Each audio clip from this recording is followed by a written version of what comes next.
Welcome to Uncomfortable, conversations about culture and Christianity. My name is Eric, and today I am joined by Rachel. Hello. And Mackenzie. Hi. And Alex. What is up? Hey, this is up. This is what's happening right now in this moment. We are back for a second episode. We have not been canceled yet. Not yet. This is good news. Amen. Indeed. Here we go. Today we're going to be talking about tribalism, and we're going to talk about what that is if you're curious, like if you're not sure, if you're unsure. And we're also going to be talking about, why it's important and if it's good, if it's bad, or maybe it's a little of both. But before we do any of that, we kind of need to help establish what tribalism is. And by asking a question, I think maybe we can all take sides. Yeah. Because that's a lot of what tribalism is. It's about taking a side and joining with your brothers and sisters in a fight.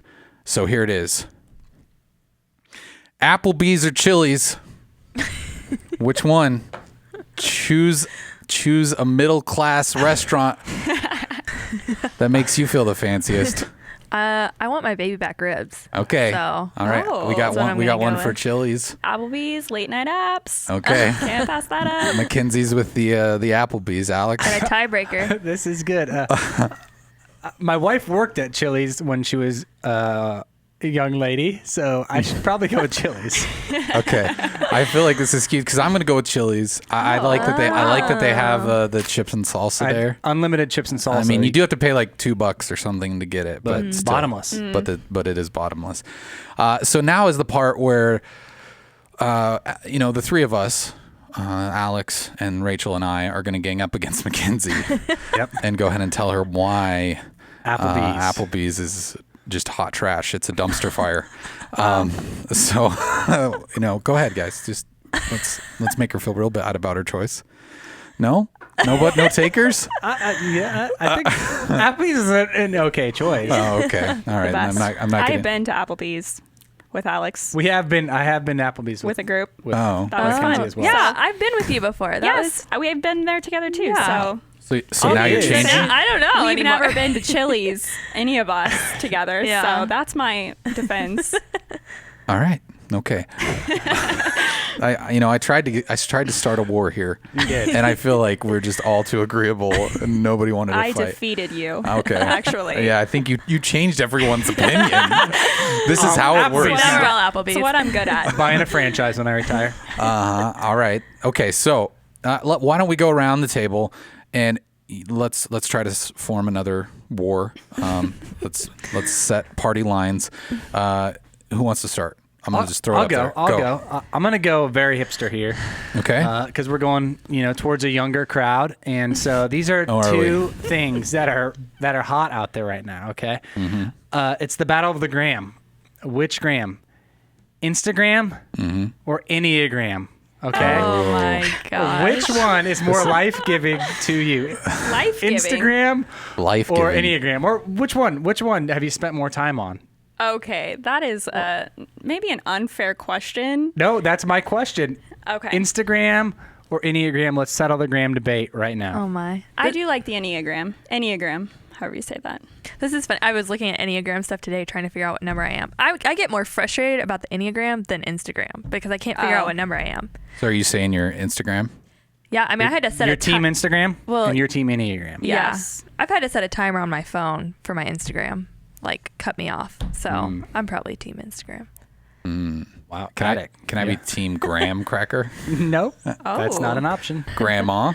Nope. I like that one. Okay. No, I definitely, if out of those two, I am by far team Instagram. Wow. I mean, I really don't like Enneagram. And I really don't like most of those personality tests. I think they're all kind of silly, and it's just a way for us to all find a little tribe maybe and go like the INGJTs or whatever Myers-Briggs. Myers-Briggs Yeah. thing. Like the one class of them though, they're all super proud to be the introvert class, and they always share that on Facebook. And they're like, "Hey, don't talk to me. This is why." Okay, and I just Or Instagram. I mean, yeah, or Instagram. Or Twitter. Or Twitter. Anywhere. I've done the Enneagram thing. It's fine. I guess it helps if it helps you find purpose and meaning, then great. But I just some of it's like a weird. We just lost so many listeners. I'm sorry. From that Was I not allowed to say that? Like I think it's like a fortune cookie. To a me. lot of podcasts are talking about the Enneagram right now. Some of them that I've listened to, so that's why I was like, you didn't answer that question they're though. both hot. Which Yep. one are you? I would say I am definitely team Instagram. Yeah, I like you. I love Once again. the Enneagram. Mackenzie. Wow. The Enneagram's great. I think it's a great tool. My wife has like listened to podcasts about her type and my type, and all of a sudden our marriage is like 500 times better. So It's better. Wow. Wow. That's a Yeah. really That's that's high praise for that. Life-changing. Yeah. I agree with. no, I there agree is with really that. valuable stuff I think Is in it it. more but about because I'm you're in learning Instagram. about that person in a way that you just in a different light? Like Yeah, you I think didn't- there's self-discovery and discovering about someone else that can happen in it, but I don't want to spend too much time on this. No, we're changing the whole definitely course team of this. Instagram. The podcast went from tribalism to Enneagram. It's fine. Let's just go. No, that's it. Okay, who's got another question? All right, I'll go. Okay. Walmart or Target? Anyone like Walmart? I think Eric just prejudged everyone who doesn't give his answer. I couldn't help myself. That was a good one, though. That is good. I mean, we could go really deep into the Target side of this, but I'm not going to do that here today. Go ahead. Someone else answer because I'm very This curious. is hard because I am from Arkansas, Bentonville, Arkansas. Which Is that where Sam the- Walton was Oh. born? Born in a Walmart. I mean, I worked at a camp that they funded, so I just feel like I have to go with Walmart. So. Which aisle Wow. were you born in? Wait, Walmart. that was a Natalie Portman movie, wasn't I it? love that movie. I don't know. What's it called? Where the Heart Is? Where the heart is. Yeah. If there's ever a movie reference, I won't get it. But I'm a team Target. Worked at Target. Red and khaki should- all the way. Oh, Okay. I didn't know that. I really want to dig into that. Did you hear what he said? If there's a movie reference, I'm not going to get it. Well, does that mean you don't watch movies? I do not watch movies. Which is funny because Hardly my ever. Wow. other question I was going to ask is books or movies. So Oh. Books. you must be a books guy. All right. Okay. I'm going to go with Target. I like to pay more for things that would cost less at Walmart. Yeah, Wow. it's true. Sorry, Target. You're not sponsoring us. No, but I'm Team Target, All right, I like Target as well. and I'm also Team It's Movies. fun to get lost in. I just Target. feel the loyalty. I had to go with my loyalties. Which, That's good. I like I it. respect that. I respect that. You might Yeah. be an Enneagram 6. I respect you being wrong. It's okay.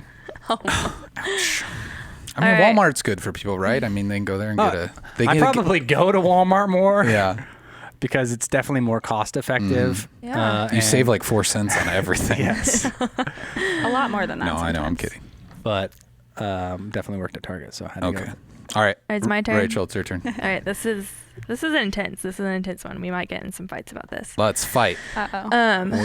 That's what people come to podcasts for. Yeah. They want to hear people fight. Jacob or Edward? Oh. Can you fill us in on what this is about, or This you want is- to do that after we give our name? No, just don't. Okay, Because he's okay, Mr. I don't okay. watch movies. So. But I do know this. Okay. Am I going? Yeah. I think I'm Team Edward, and the only reason is because he's gonna play Batman now. So What? I did not know that. yeah. I am not thinking I know 100% Team Edward. Okay.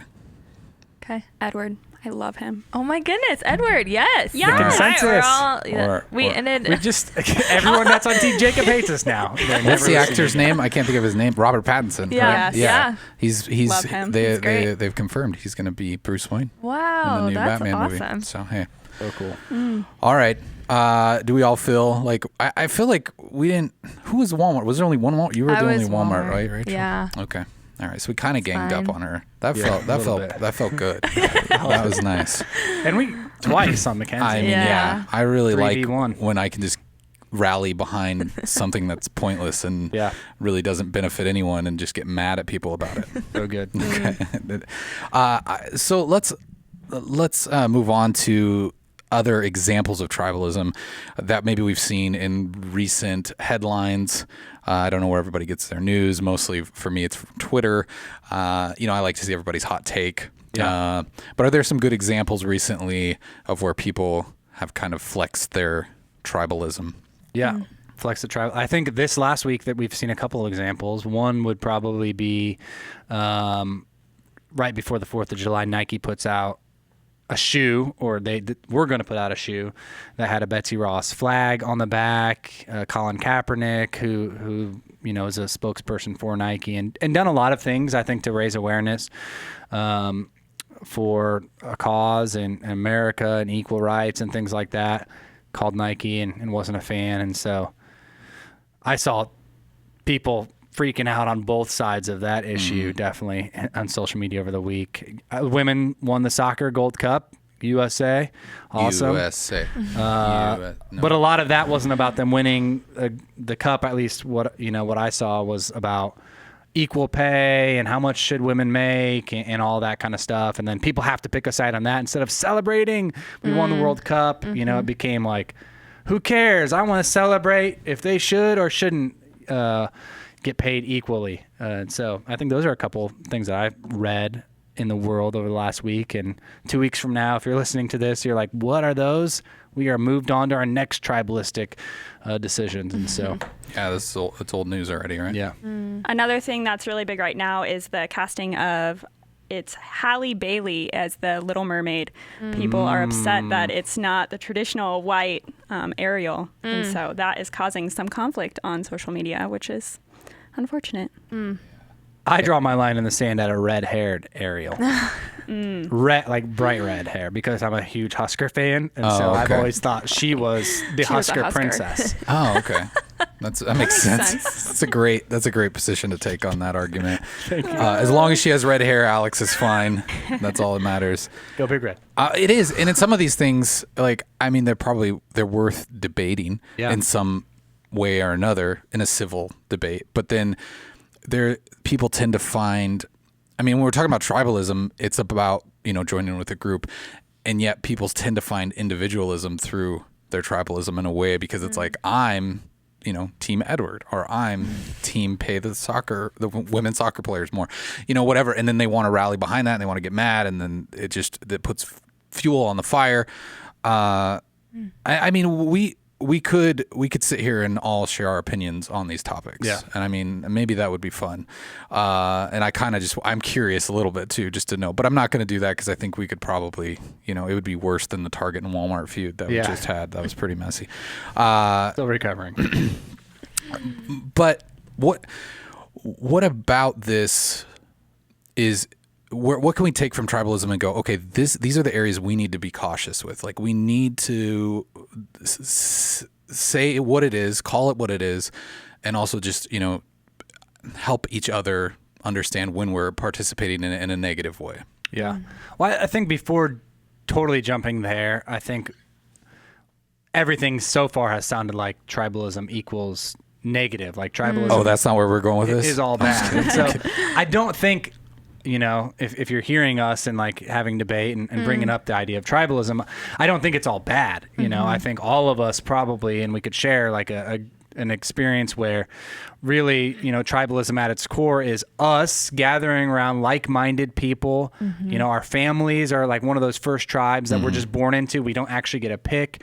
Our schools, the sports teams that we've played on, the sports teams that we root for. And so there's a lot of value in finding our tribe, and as a church, we've even you called this My Tribe, as people tag things on Instagram, and maybe you've got an Enneagram tribe. And so I think we don't want to come all the way down on tribalism, because I think there are valiant, great things inside of, we even hear in church history, Israel being called, God's tribe, and he does a lot of things through that. And so, but we're coming to talk, I think, mainly about what the dangers can be about tribalism, is kind of what the question you were. Well, and I think to your point, without a tribe, you don't learn how to socialize. Yeah. You don't learn how to be a social creature. Like, you just become this, you're kind of a hermit, right? If you don't find a group that you can identify with and you can interact with, whether that's through your faith or through other, communities. But right, so there's obvious positives. It's almost a necessity, really. Yeah. To a certain extent. Not super optional. It's almost like human nature to just find the group that you fit with. You think about high school. That is like tribalism at its finest. Like, get in your group, get in your clique, and like, it's just human nature to find that group that you fit with. But I do think it's like, how do we take that and not go too far down that road to where it's a negative thing more than a positive thing. So, and I think tribes exist in different capacity, or I don't know if capacity is the right word, but like you have a small group of people with similar ideas, but you're a part of several tribes as a human. Yeah. And so, I mean, it's not even just the people you hang out with, the people you associate with, but it's the line of beliefs that you have, whether maybe it's Christianity. I mean, Christianity itself could be considered tribalism, us versus any other religion in the world, right? Yeah. Denominations or political viewpoints. You have several different types of tribes that you're a part of as a human being. And so you are communicating, when you're communicating with other people, I think it's easy for us to get defensive about our tribes, which are multiple aspects of our lives. Yeah. We're all a product of tribalism in some way, all of us sitting at this table. And probably grateful for it. I'm grateful for some of the tribes that I've had. I think back to college when I was just in the craziest time of my life. I had a best friend in a murder trial. And if you want to follow that, you can go watch that on whatever series it is. Do you remember Inside Edition? No. What is it called? Yeah. Anyway. Dateline. No, not Dateline. There's a show, and I never watch shows. Forensic Files. You can go find that on Forensic Investigation Files. Discovery. Wow. Now, if we want to talk about that. Yeah, which was I'll crazy. be here for a while. And so, yeah, he was involved. I mean, it was a big time kind of thing, and I was drug into it in some ways. But I remember my college basketball team that I was playing on, man, I don't know what I would have done and the spiral I would have gone into if I didn't have a tribe and a thing that I loved to do, that I could rally around other guys, and that were, they were Christian guys too, in my case, because of the college I went to. And so grateful for that tribe in that time of my life. So yeah, I think all of us as products of tribes can talk about how it's really impacted us in a hugely positive way. But like you were saying, Mackenzie, we're all part of multiple tribes. And so it does become dangerous, at some point when it's like, we've got to pick a side. And I think those examples that we brought up earlier, women's equal pay, or who's the next Ariel is going to be, or, a Confederate, not a Confederate flag, the Betsy Ross flag being on the back of a shoe. We see those things, and there's like this immediate, I have to pick a side. If I don't pick a side, I'm uneducated and I don't have an opinion about something. And if I don't pick a side, people are going to abandon me. And so it forces this negative, I think, inner part of tribalism, which is really based around polarization and not really finding commonality, but why one side is wrong and one side is right.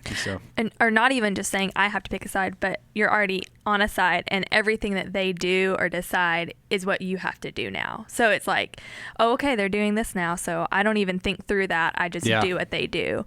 And that can be really bad too, because you're not even processing yourself what you believe or what you think about something. You're just letting a whole group decide every part for you, which can get really bad. So yeah. And I think sometimes with tribalism, you look at it as, okay, if you're looking at it as good or bad, there, obviously we've kind of discussed this. There's both. It's both and a lot of ways. And to have a tribe, you have to have a common thought, a common goal, something in common. But then over time, things change and things can be like, okay, well, maybe this isn't good, or maybe this was bad. And without some sort of individualism in there, someone to stand up and say, hey, you know what, this is wrong. Like, then that tribe doesn't change, that tribe doesn't grow. It doesn't get better. It doesn't progress. You see that in business. Like if a business is making money and running well, they don't really have to shake things up. But then when it starts to go bad, it's like, okay, well, we need to bring original thought in here. We need to change something, And so I think, but going back into this, like, are there other examples of it where, like, as a Christian, that we feel sometimes maybe obligated to take a stance, and it's like, hey, this is a tribe that this is a top button issue, or a societal topic where I can't shift from this because I am part of the tribe of Christ, I guess you might say. And I think something, is it okay to not be out there yelling into all the noise with everyone, or is it one of those things where we really need to take a stance? Yeah. Good question. I think it's a hard question to answer because we've been given a commission, the Great Commission, right, by Jesus of like, hey, go out and evangelize. Tell these people about this tribe, for lack of better terms, that will lead them into eternal life, and invite them into this tribe that's got hope and healing and the best way to do life. Invite them into this kingdom now, which might be a different way to say there's a tribe. And so we've got on one side this command as Christians that we should go do. But on the other side, there's like truth that's already established, and we believe that God is truth, and there's like this side of like, I need to defend truth, whatever it's going to take, as if truth needs us to defend it, And so I think there's that in my own heart and soul, there's that constant tension I'm living in, like, how do I convince people this is the right tribe to be a part of, because that's a command that Jesus has given me, and how do I stand for truth, and where do I stick my neck out for truth, and how much does truth even rely on me to defend it? And so those are things I wrestle with as a pastor, sometimes around this idea of tribalism and Christianity and how to live in culture and where to take a stand, where to not take a stand, and those kinds of things. And so I think to go back to what you were saying earlier, when you when something happens and then you instantly take a side, I would say it's not always even speaking out and saying like, no, this is right and you're wrong, but it's not just your actions and the things you say, it's your instincts. So when you see it, you're instantly on one side or another, but it's hard sometimes to look at somebody who's on the other side of an issue and acknowledge that something they're saying is true, because then it doesn't align with our preset tribe of the things that we're believing, the whole belief system. Even if there's one part of it that's wrong and the other part's right about it, we don't want to acknowledge that. We don't want to give any credibility to them, because no, we're right and they're wrong. And I think that's a problem for us. Yeah, that's good.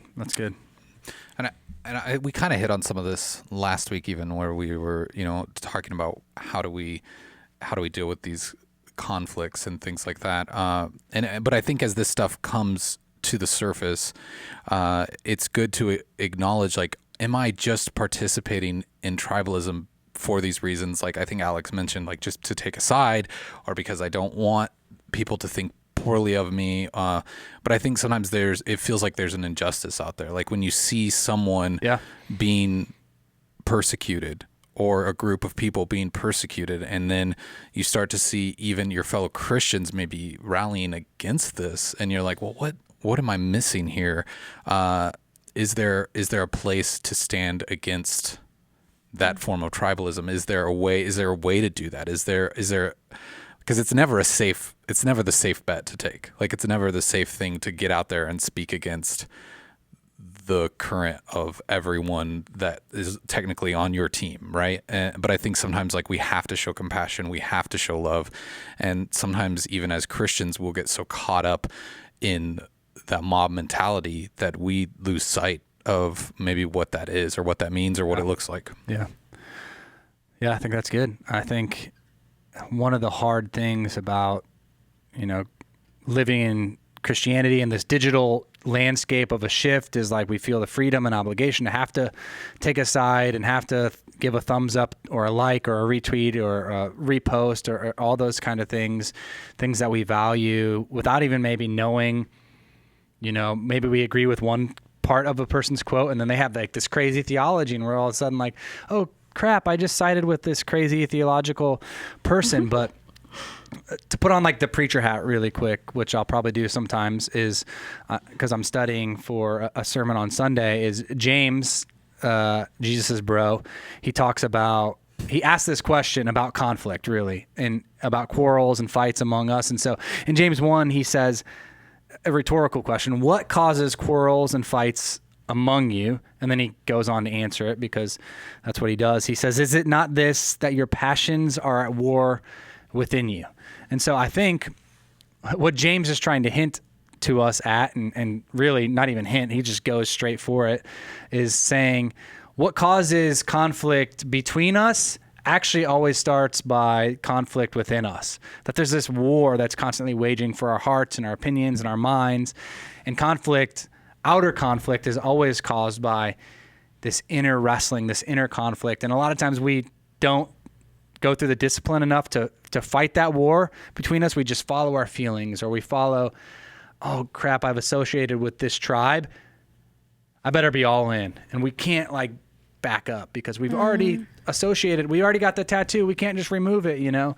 And so I think that's part of, you got to get rid of that donkey part of tattoo. the problem. And so I think that's part of an issue, is the realization of what's actually causing a lot of conflict. Interpersonal conflict is actually a personal conflict that we're dealing with and wrestling with, but we'd rather do it on the outside and fight the fight on the outside instead of letting Jesus and the Spirit work on the inside of us. So it's interesting how when you talk about not wanting to be a part of a tribe or a group because of their beliefs, I think our tendency, rather than reform it from the inside, is to say, I'm not going to be a part of this group anymore. And then that's where you see people saying, I'm not Republican or Democrat, I'm independent. You know, you see people just completely pulling away from it. Or people who've been hurt by the church that say, I'm not a Christian because Christians act like however they treated them poorly. And so it's interesting to me how we feel like we're not able to pick and choose the things that we want that are good from each group, kind of like with a theologian. But I think it all goes back to how we're perceived by other people.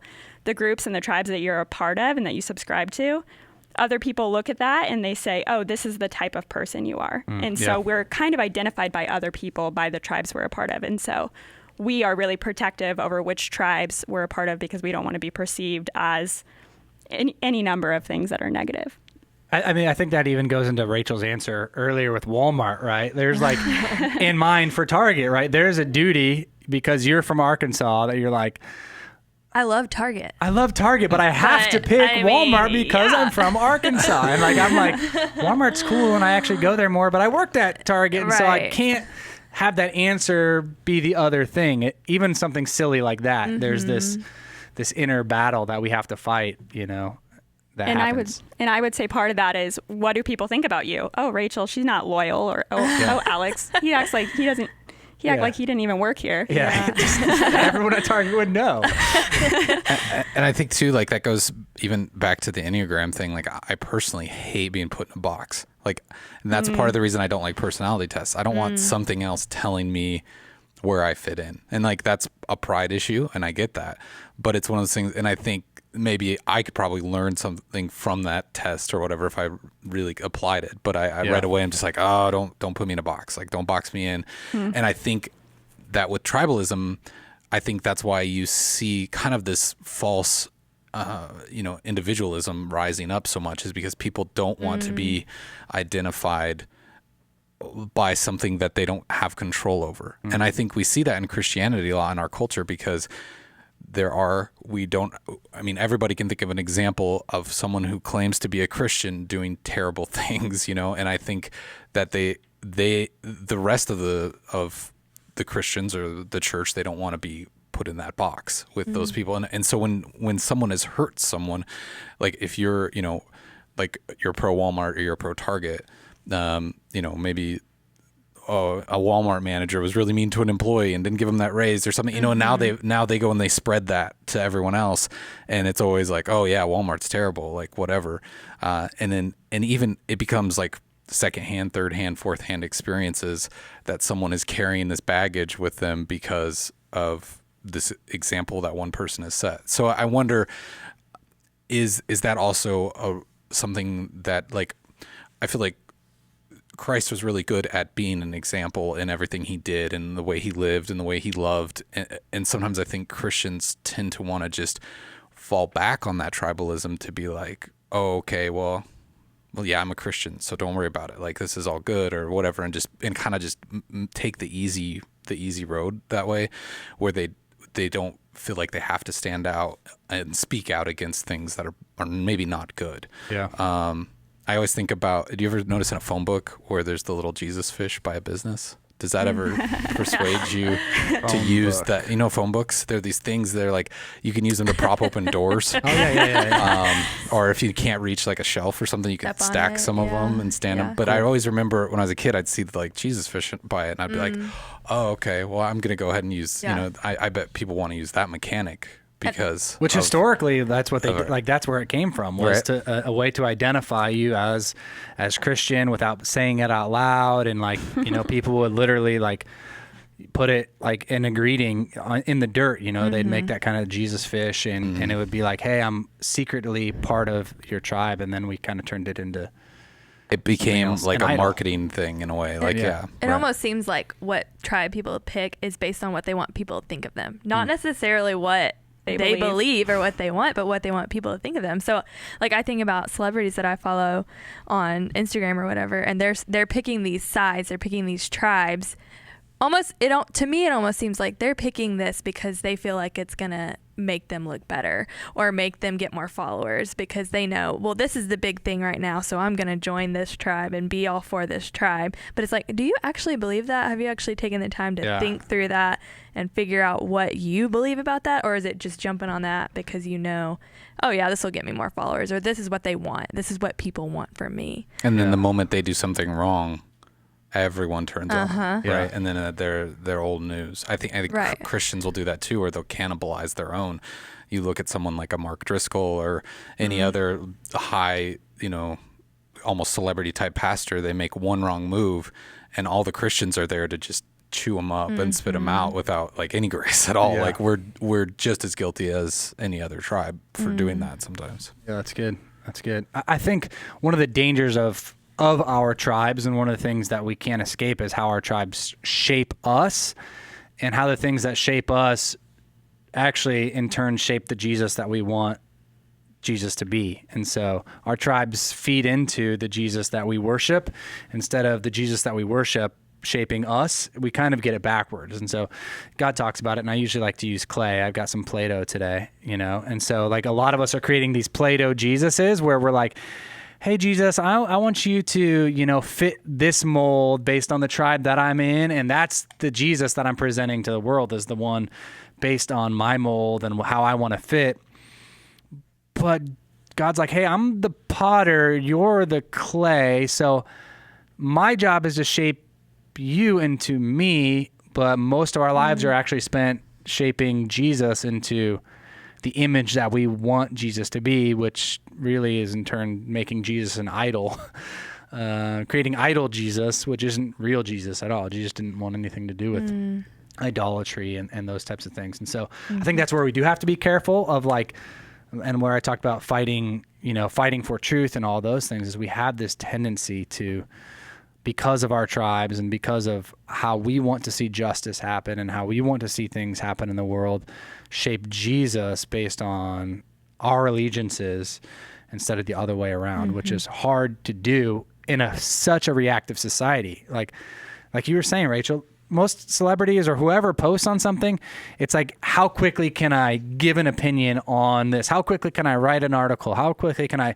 come out with a blog, about this type of thing? And we all know you didn't have time to research it or to talk and listen to anybody or to get other people's opinions. You just had to put it out there because that's what was going to get you clicks, I mean, even for us, right? We're talking about this hot thing without diving into it too much because it's what people are talking about. And how do we get people to give an opinion on that? So I'm really disappointed that you didn't model a clay Jesus out of that Play-Doh that you had here. We have a lot of listeners, so I didn't want them to. You didn't want to ruin it for them. Yeah, ruin it for them. Yeah, that's hopefully you get the idea by listening. Yeah, that's great. I usually use clay, but I have kids, and so Play-Doh. Play-Doh was at the ready. Clay would be more biblically centered and really shaped around Scripture, but I did a little Play-Doh, I guess, and used Play-Doh instead of clay. So hopefully don't kick me out of the church. It's okay. We forgive you. Thank you.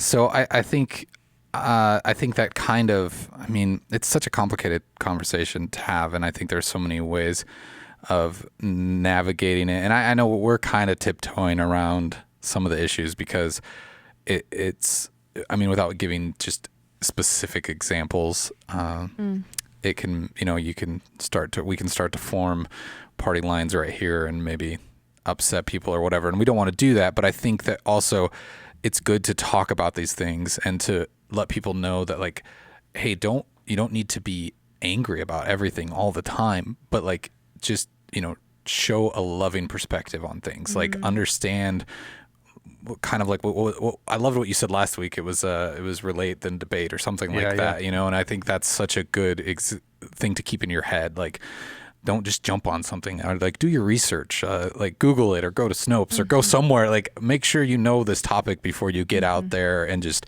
start spewing whatever, hatred or love for something that you maybe don't completely understand.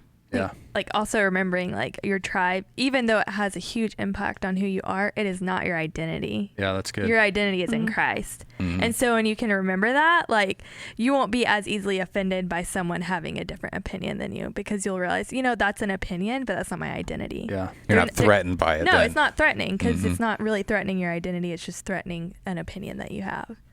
Yeah, that's good. That's key. That's core. I think that's one way to, like, if there's a way we could respond or a way to, like, take maybe an application from it, I think that's a clear thing, is like, where does our most loyal allegiance lie? Where is our identity actually rooted out of? And so, and being honest about that, being honest about most of our conflict is a result of an internal conflict of our own struggles and identity and what we're going to subscribe to, versus really about me and you. It's really about me and me and the internal battle that I'm struggling with. So, yeah. I mean, I don't want to stop yet though. Okay. Cause we have a couple other really hard hitting questions we got to nail down here. Chipotle or Qdoba? Qdoba all the way, free guac.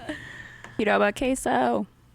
I can't pick a side. I don't like either of them. Oh. I can't. Then there's that person. We didn't even get to that person. That can't. They're not part of a tribe at all. Yeah. Why can't you? Sorry. Which is a tribe in and of itself.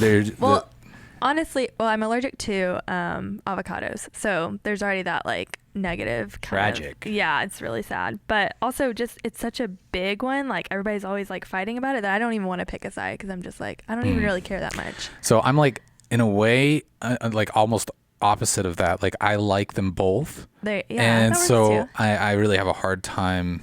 I mean, because their menu items are very different. Should we get into it? Do we have a sponsorship? Does anybody know? No. Chipotle. Today's episode is brought to you by.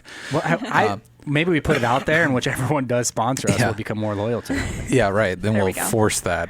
But it's tough. Sometimes you want. Have you ever tried the tortilla soup at Qdoba? It is so it's good. It's the best, right? Every winter, that's all I eat. But I love Chipotle too. I don't know. I can't choose. Okay, one more. This is a really hard hitting one. Apple or Android? I mean, they're two very big tribes that we all are a part of. And I mean, I think that just pull the phone out of your pocket might be the best way to show everyone. I mean, I have an iPhone, so I guess I'm Team Apple. Yeah.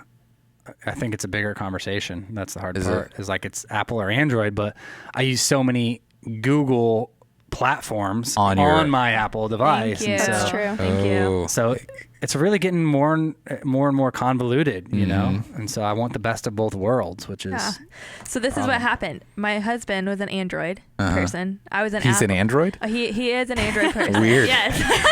I don't know where the biblical stance is on this. Like, if you could marry a robot. And I was Apple. And so when we got married, we had to have a compromise. So now we're both Google Pixel people. Oh, okay. So is that a you good have compromise? AirPods that you listen. I do listen, silly. and I have an iPad. So okay, it's a compromise. It's fine. That's what marriage is all about. That's really another is. life lesson that people can take away today. Yeah. Compromise. Mackenzie, you haven't really. I would say I'm more both, but I mean, I like Apple. I didn't like this. So we all have Apple laptops, except for you, but on our table, and that's granted because of the church. Thank you, Christ Community Church. However, I have learned to love this laptop, and so I have to say Apple. Okay, all right, there you go. We set some hard lines there. Yeah. I think that, like, silliness aside, it is one of those things where if you look at stuff like this, you can see the most hateful arguments on social media about Ford versus Chevy, like that would eat at the core of a person. Yeah, I know. It's It's gonna crazy. be okay. It's Or gonna Ram. be okay. Yeah, I know. It's all right. All right. Well, I want to thank everybody for joining us today, and also thanks to all our listeners for listening. Please subscribe to us on iTunes or wherever, YouTube, wherever you listen or watch. Give us a review if you can, a thumbs up or a 5-star rating. I mean, whatever star rating you think we deserve, but a 5-star would be great. Also, if you have any input or questions, send those to podcast@cccomaha.org. We might read your email on the air. And I think that about does it. I really appreciate everyone being here. This conversation was fun. It's one of those things where I was kind of hoping for a little more of a fist fight, but we were pretty civil here. It's good. It's good. All right, we'll see you next week with another episode of Uncomfortable. And until then, farewell.